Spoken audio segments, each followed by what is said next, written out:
Assalamualaikum warahmatullahi wabarakatuh.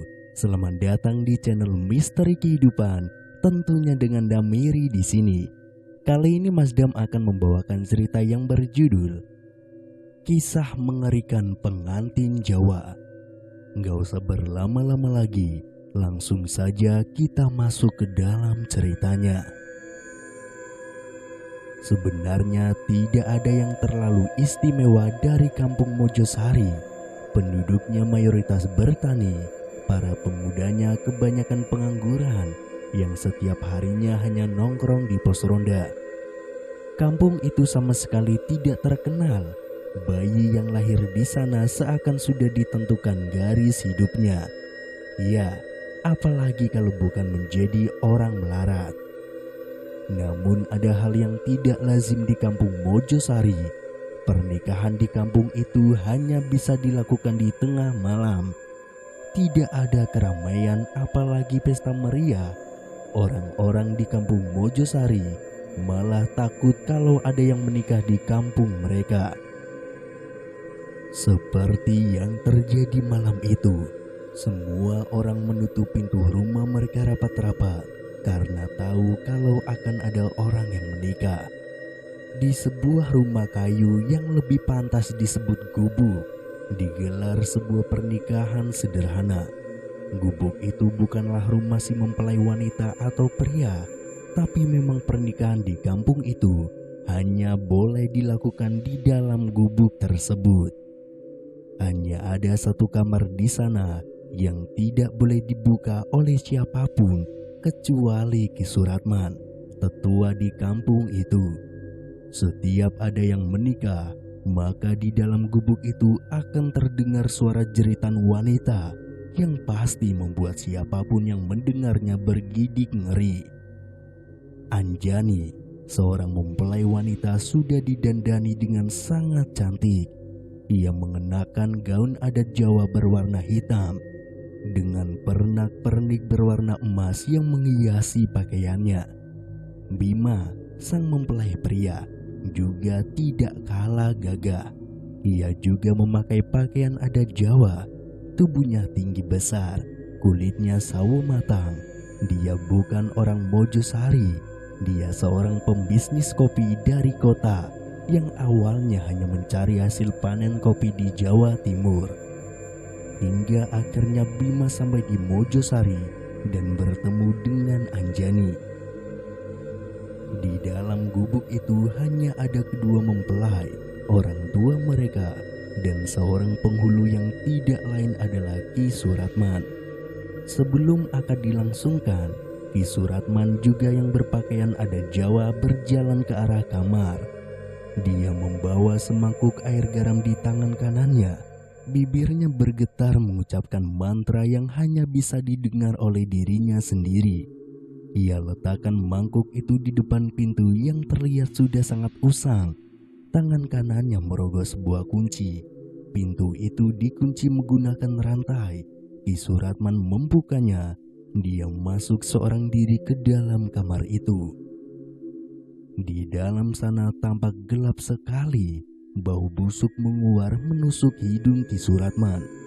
Lampu 5 watt yang berkedip-kedip dinyalakan, dan tampaklah sesosok wanita berpakaian pengantin yang kedua kakinya dipasung menggunakan balok kayu berukuran besar.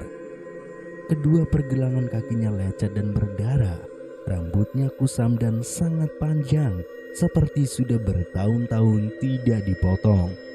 Tubuhnya kurus kering, giginya hitam, mulutnya juga bau busuk, wajahnya kotor sekali. Maklum, wanita itu tidak pernah dimandikan. Kanti, doakan warga kita mau menikah, kata Ki Suratman sambil menatap si Kanti. Kanti malah tersenyum dingin. Perlahan ia mendongak ke wajah Ki Suratman.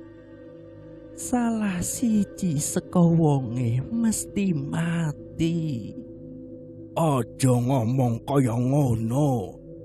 Anjani kuwi isih ana hubungan keluarga karo aku. Timbal Ki Suratman memberitahu Kanti kalau sang mempelai wanita masih ada hubungan keluarga dengannya. Setelah itu ia menaburkan air garam dari mangkuk pada luka di pergelangan kaki Kanti. Hal tersebut membuat wanita itu berteriak kesakitan. Itu merupakan salah satu ritual agar kedua mempelai selamat dari mara bahaya. Setelah itu Ki Suratman memadamkan kembali lampu kamar dan mengunci pintunya. Ia duduk di hadapan kedua mempelai, Bima, dan kedua orang tuanya tampak tegang sekaligus ketakutan dengan apa yang mereka dengar saat ini. Kanti masih berteriak kesakitan sambil meracau tidak jelas. "Itu siapa, Ki?" tanya Bima. "Dia Kanti." "Kenapa dia dikurung, Ki?" tanya ayahnya Bima. "Ceritanya panjang. Lain kali akan aku ceritakan. Sekarang kita lanjutkan saja pernikahan ini." "Tapi kami berdua sudah aman kan, Ki?" tanya Anjani si mempelai wanita.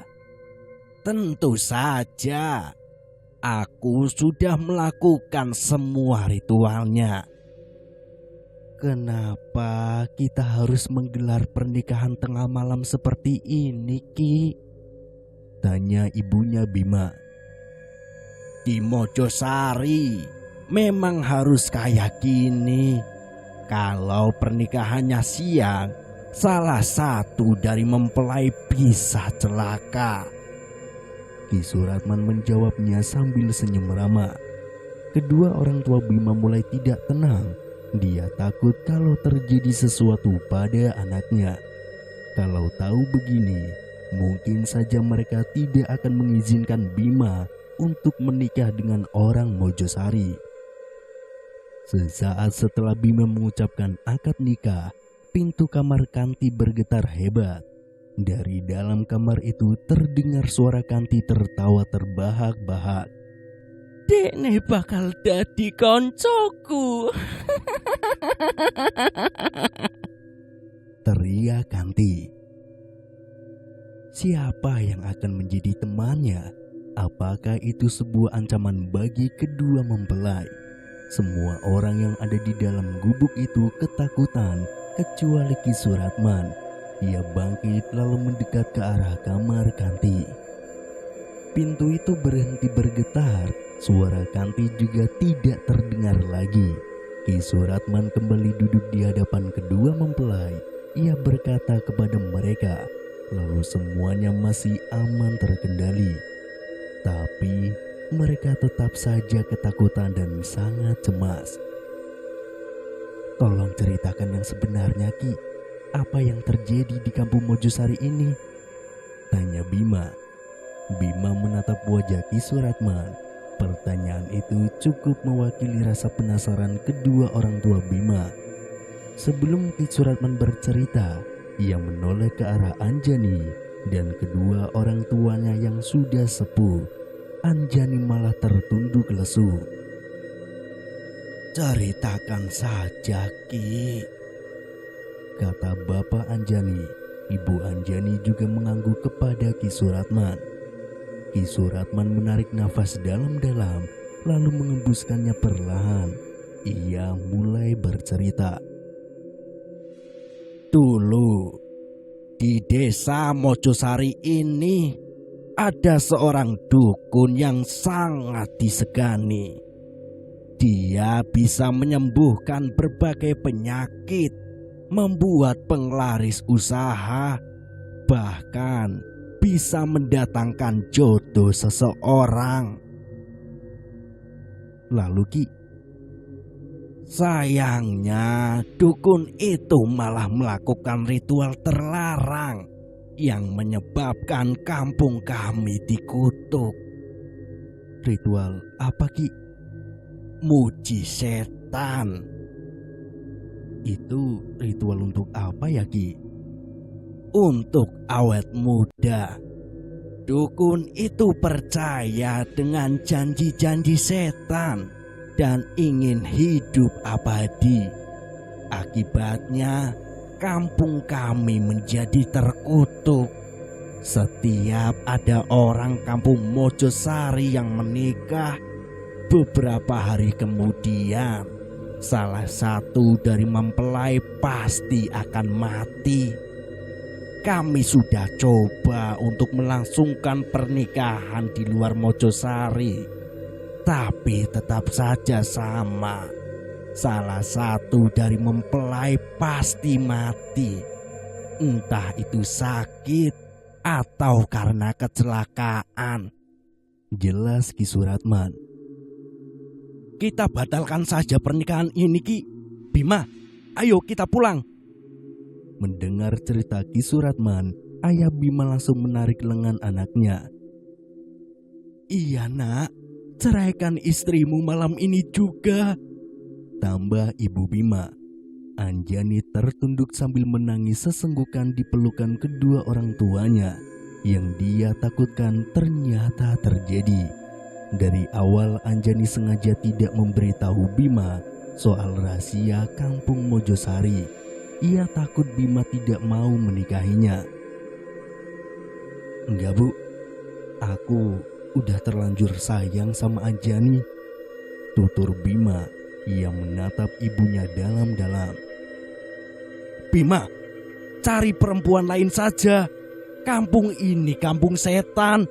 Nanti kamu celaka, bentak ayah Bima. Cukup. Ki Suratman berdiri, wajahnya kini penuh emosi. Hal itu membuat semua orang yang ada di ruangan terdiam dan hanya menyisakan suara tangis Anjani. Kedua orang tua Anjani tidak banyak cakap karena mereka sudah sangat tua. Mojosari bukan kampung setan. Kalau kalian tidak mau menikahkan anak kalian dengan Anjani, ya silahkan ceraikan.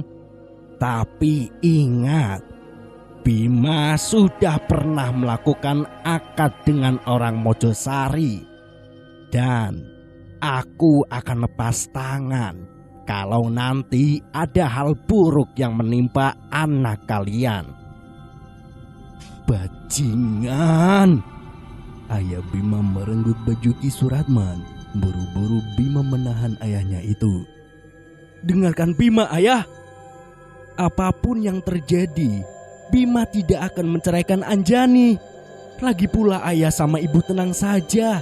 Selama kita menuruti arahan Ki Suratman, Bima yakin kok semuanya akan baik-baik saja. Iya kan Ki?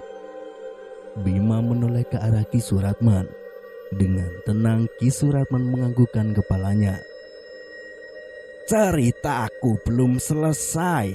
Kalian sudah marah saja. Dengarkan dulu sampai selesai. Ki Suratman kembali duduk bersila. Kalian semua jangan khawatir. Selama kita melakukan ritual pernikahan ini dengan benar, aku yakin kedua mempelai akan baik-baik saja. Ayah Bima mengatur nafasnya. Ia sebisa mungkin menahan emosi. Ia lalu bertanya pada Ki Suratman soal dukun yang membuat petaka kampung Mojosari. Lalu, di mana dukun itu sekarang, Ki? Ki Suratman menoleh ke arah kamar ganti. Ia lalu berkata dengan perlahan. Dukun itu adalah Kanti. Ia ada di dalam kamar itu. Kalau memang dia dukunnya, kenapa warga kampung tidak langsung membunuhnya saja? Semakin lama semakin banyak pertanyaan yang bermunculan di kepala Bima. Kalau kami membunuhnya, kami khawatir Kanti malah jadi setan dan meneror semua warga kampung. Jadinya kami biarkan dia hidup dan kami pasung agar dia tidak bertindak macam-macam. Jelas Ki Suratman. Tidak lama setelah Ki Suratman berbicara, terdengar suara derit balok kayu seperti diseret, disusul dengan suara ketukan dari dalam pintu kamar Kanti. "Sebaiknya kita segera pergi dari gubuk ini," saran Ki Suratman. Kedua orang tua Bima keluar lebih dulu dari gubuk itu tanpa berkata apapun pada anaknya. Bima, Anjani, dan kedua orang tuanya menyusul dari belakang, dan Ki Suratman yang paling terakhir keluar dari gubuk itu. Ia memadamkan lampu gubuk dan mengunci pintunya dengan rantai. Di dalam kamar Kanti gelap gulita. Perempuan itu menggerak-gerakkan kedua kakinya. Ia juga menggoyangkan tubuhnya perlahan, lalu tersenyum mengerikan. Air liurnya menetes ke sembarang arah. Kemudian Kanti berkata dengan suara serak dan pelan, "Anjani," ucap Kanti. Keesokan paginya, kampung Mojosari masih tampak mencekam. Para pemuda yang biasanya sepagi ini sudah nongkrong di pos ronda memilih berdiam diri di rumah. Mungkin karena semalam ada orang yang menikah di gubuknya si Kanti. Mereka yakin kalau pernikahan di kampungnya itu membawa sial. Jadi biasanya mereka akan mengurung diri di dalam rumah selama 3 hari. Lain halnya dengan Ki Suratman, dia tidak percaya dengan mitos itu. Sepagi ini, dia sudah berada di kandang kuda miliknya. Setiap pagi Ki Suratman memang rajin memandikan kuda kesayangannya. Di rumahnya Ki Suratman tinggal berdua dengan pembantunya, Mbok Hapsah. Walau sudah tua, Mbok Hapsah masih tampak lincah dan cekatan kalau diperintah oleh Ki Suratman. Selain membersihkan rumah majikannya, Mbok Hapsah juga rutin mengantarkan makanan untuk Kanti. Tidak seperti warga kampung lainnya, Mbok Hapsah sama sekali tidak takut pada Kanti. Dia sudah terbiasa berinteraksi dengan perempuan malang itu. "Mbok Hapsah," panggil Ki Suratman. Tangannya masih sibuk menggosok tubuh kuda dengan sikat. "Iya, Ndoro," sahut Mbok Hapsah. Dengan tergopoh-gopoh dia muncul dari dapur. "Kanti sudah dikasih makan?" "Belum, Doro." "Ya sudah, sana kasih makan." "Baik." Mbok Hapsah segera beranjak ke dapur lagi. Sesaat kemudian dia muncul kembali dengan membawa rantan berisi nasi. Ia lalu pergi ke gubuknya Kanti. Mbok Hapsah sebenarnya sangat kasihan melihat kondisi Kanti. Dia ingin sekali memandikan perempuan malang itu, tapi Ki Suratman melarangnya. Sesampainya di gubuk, Mbok Hapsah membuka rantai yang membelenggu pintu gubuk.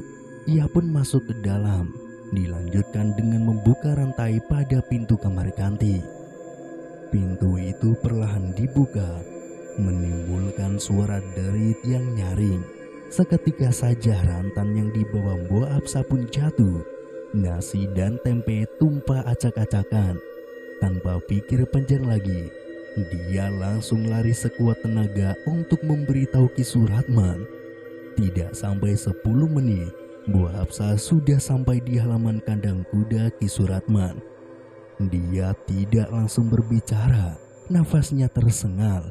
Mbok Hapsah memegang kedua lututnya. Dia kelelahan karena lari dengan seluruh tenaga yang ia punya.